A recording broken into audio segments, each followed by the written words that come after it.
Yes, watu wengi wanajiuliza klabu ya Bodo Glimt ni klabu kutoka wapi? Ni klabu mbona sio maarufu lakini inafanya vizuri sana katika michuano ya UEFA Champions League msimu huu wa 2025-2026, kwani imewashangaza wengi sana, haswa kwa matokeo ambayo inayapata na mpaka kufikia hatua ya robo finali ambayo wapo sasa hivi. Sasa leo nakupa historia fupi ya klabu hii ya Bodo Glimt, ama zamani ilikuwa inaitwa Glimt lakini sasa hivi inaitwa Bodo.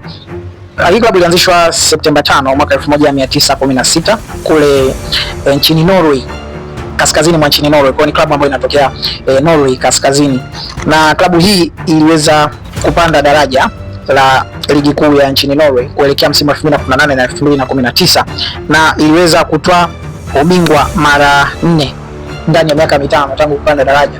Ilifanya hivyo msimu wa 2019 2020, msimu wa 2020-2021, msimu wa 2022-2023 na msimu wa 2023-2024.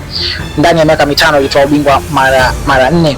Na klabu hii ina historia mbalimbali ikiwemo kutoa kombe la Norway mara 2, kile kikombe cha FA ya Norway mara 2, lakini ilitoa kombe la zamani la Norway kaskazini. Vilabu vilivyokuwa katika ukanda wa kaskazini ya nchini Norway vilikuwa vinashiriki kombe ambalo sasa hivi halipo tena. Ilikuwa ni mara 9 ambapo waliweza kutoa kombe hilo ambalo kwa sasa hivi halifanyi kazi tena, lakini klabu hii imetengeneza historia kwa klabu ya kwanza kutoka Ulaya kaskazini. Najua vilabu vingi vya Ulaya kaskazini havifanyi vizuri katika michuano ya ligi zao za ndani ama michuano ya UEFA. Sasa imekuwa klabu ya kwanza kutoka Ulaya kaskazini kuweza kutoa ubingwa wa kombe chochote, ambapo walitoa katika miaka ya 70 walitoa hichi kikombe cha FA cha nchini Norway.